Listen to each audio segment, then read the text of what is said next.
Selamat pagi. Minggu ini saya akan melanjutkan materi praktikum pembuatan laporan pertanggungjawaban. Namun sebelum itu saya akan sedikit mengulas materi tentang bendahara penerimaan, bendahara pengeluaran, dan bentuk laporan pertanggungjawaban bendahara.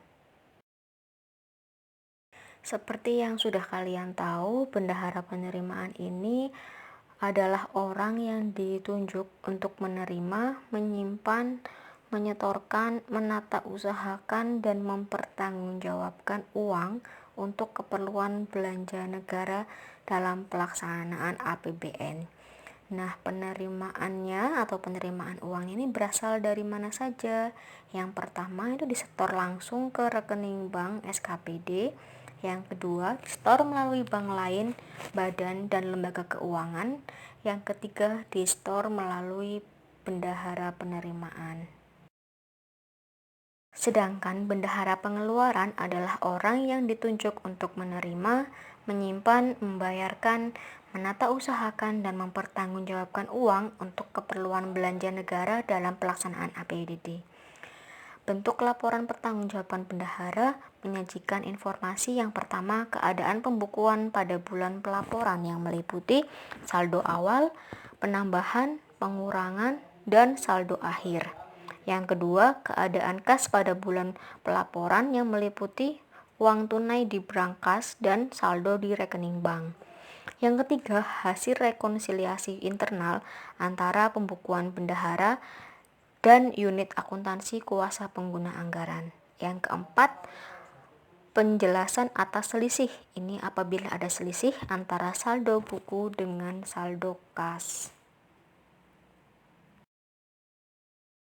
Berikut merupakan contoh dari penggunaan anggaran. Di sini merupakan anggaran suatu desa pada tahun anggaran 2018 ya.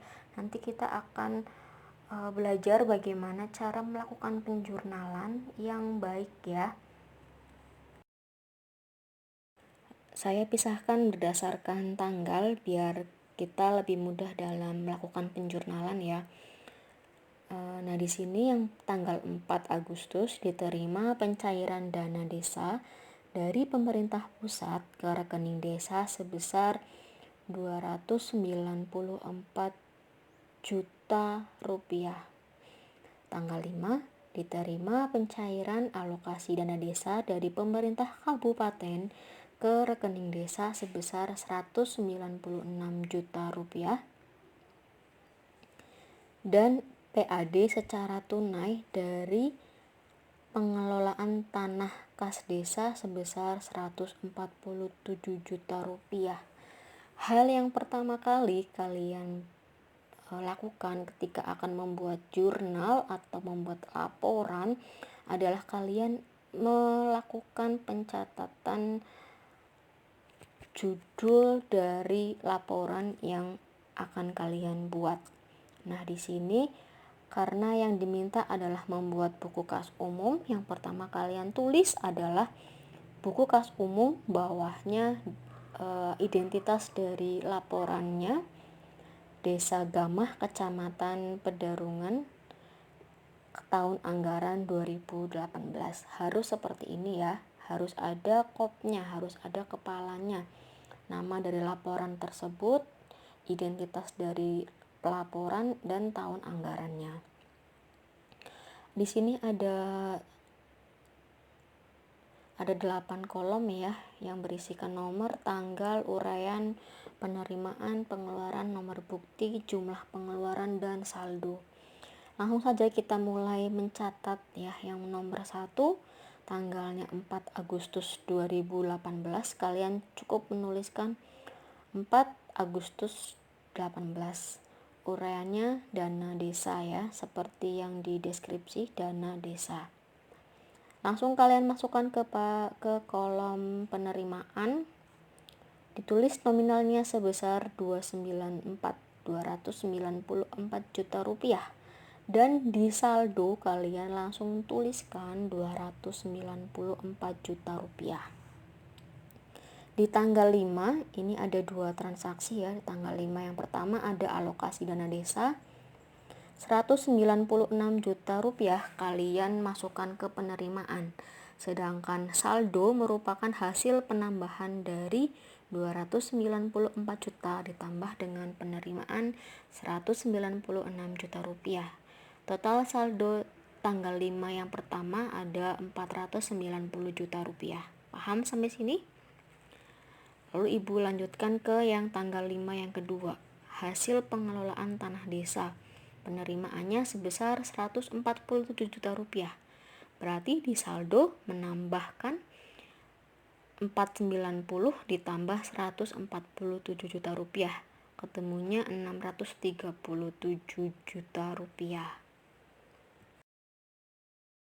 Selanjutnya di tanggal 6 Agustus ditarik tunai dari rekening desa sebesar 49 juta rupiah dari dana desa dan 58 juta rupiah dari alokasi dana desa. Berbeda ya uraiannya.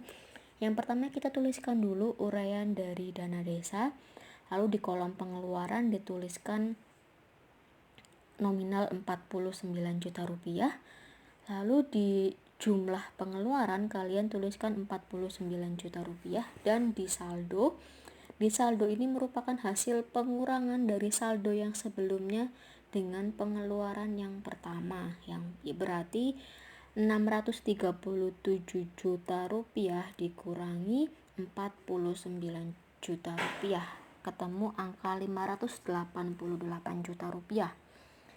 Nah, yang kedua ada uraian alokasi dana desa.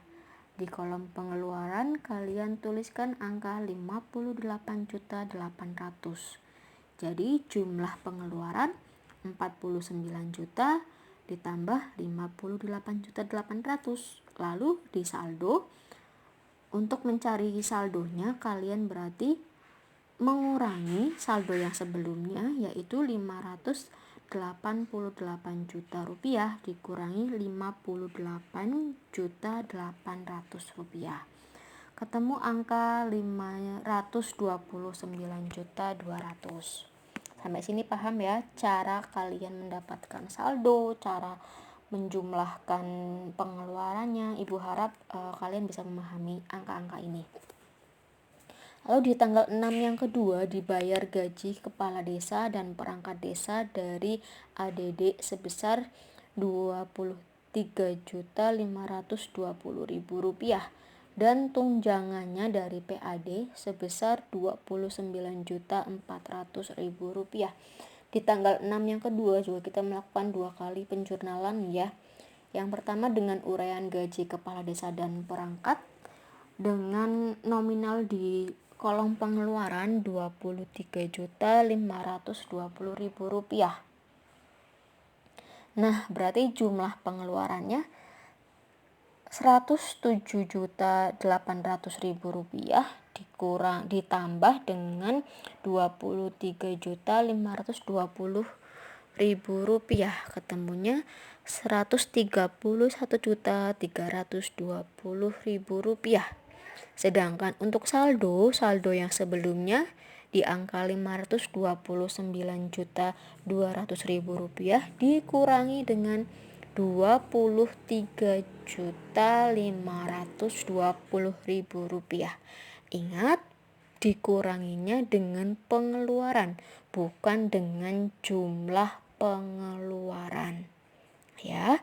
Jadi di transaksi tanggal 6 yang kedua ini ada saldo 505.680 juta rupiah.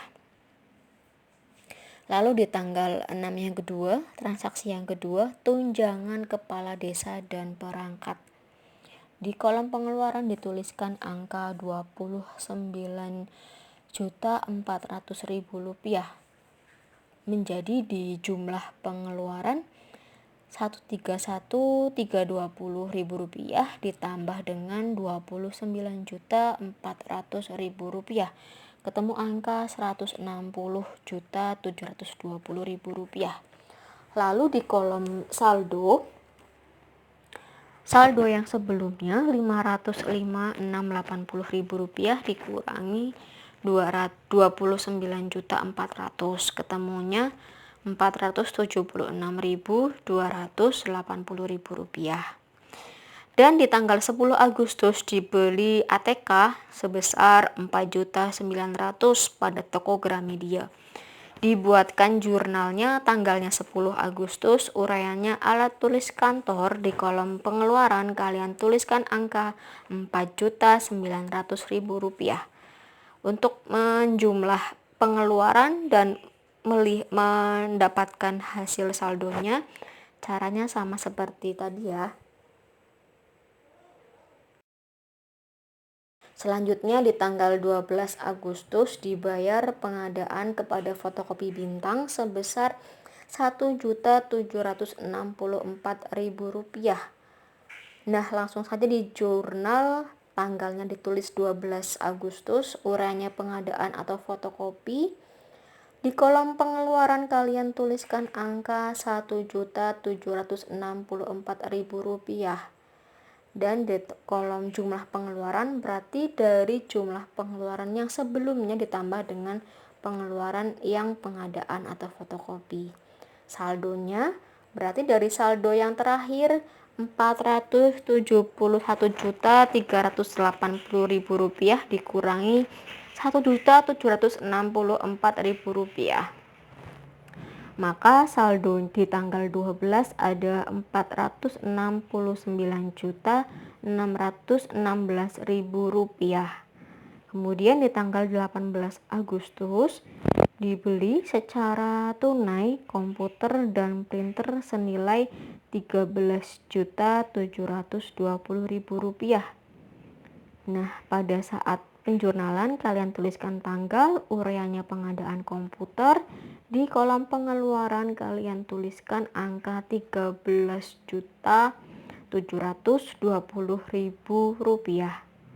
Jumlah pengeluaran kalian jumlahkan dengan pengeluaran yang sebelumnya. Saldonya berarti saldo di tanggal 12 dikurangi dengan pengeluaran di tanggal 18. Saldo di tanggal 18 ketemu Rp455.896.896.000.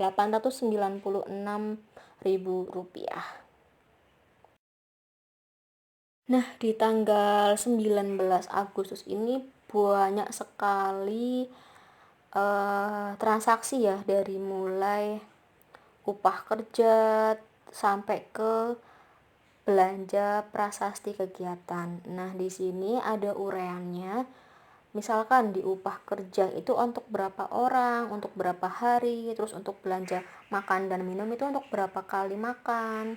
Lalu untuk belanja material seperti semen, pasir beton, batu pecah, pasir uruk, itu ada keterangan jumlah barang yang dibeli. Nah, untuk itu kalian bisa dipahami sendiri, cara kerjanya sama seperti jurnal-jurnal yang di atasnya ya. Untuk jawabannya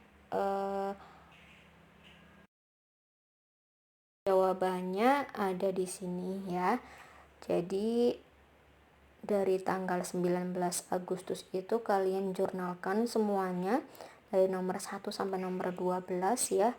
Di jurnalkan, uraiannya kalian tuliskan sesuai dengan keterangan yang ada di soal. Lalu di kolom pengeluaran kalian isikan semua pengeluaran-pengeluaran yang terjadi ya, seperti untuk upah kerja dan material berapa, alat tulis kantor berapa, tapi kalian mengerjakannya bukan atau menjurnalkannya bukan dari atas ke bawah, tetapi dari kiri ke kanan. Kalian selesaikan dulu satu transaksi, lalu habis itu kalian baru lanjut ke transaksi berikutnya. Misalkan upah kerja dan material sudah sampai saldo, baru kalian lanjutkan ke alat tulis kantor. Alat tulis kantor sudah sampai ke saldo, kalian lanjutkan dokumentasi dan seterusnya. Ya, cara penulisan jurnalnya itu bukan dari atas ke bawah, tapi dari kiri ke kanan, dari kolom tanggal ke kolom saldo, baru pindah ke tanggal di bawahnya, baru ke transaksi selanjutnya. Nah, di sini kalian nanti diminta untuk menjumlahkan total penerimaan dan pengeluaran ya. Di sini penerimaan tertulis 637 juta rupiah, pengeluarannya tertulis 278.303.340 rupiah. Nah, dari kedua ini kalian kurangkan penerimaan dikurangi dengan pengeluaran, hasilnya harus sama dengan saldo akhir di tanggal 19 Agustus paling bawah. Hasilnya harus sama dengan 398.696.690 rupiah ya, belibet angkanya. Nah, jadi cara kalian mengecek apakah hasil pekerjaan kalian sudah betul itu dengan di kolom total penerimaan dan pengeluaran kalian kurangi.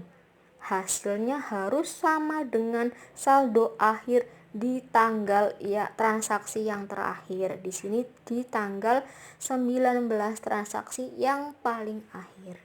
Begitu, semoga kalian bisa ada yang sedikit menyerap ya dari apa yang saya sampaikan. Untuk selanjutnya, agar kalian lebih paham lagi, saya beri tugas, silahkan membuat buku kas umum di studi kasus 1 halaman 186 dan studi kasus 2 halaman 187. Nah, silahkan dikerjakan di buku panjang ya. Buku panjang itu buku yang biasanya anak akuntansi bawa, yang tebel itu loh, yang panjang dan tebal itu. Nah, itu namanya buku panjang akuntansi. Silahkan dibuatkan di situ, ditulis dengan soalnya ya.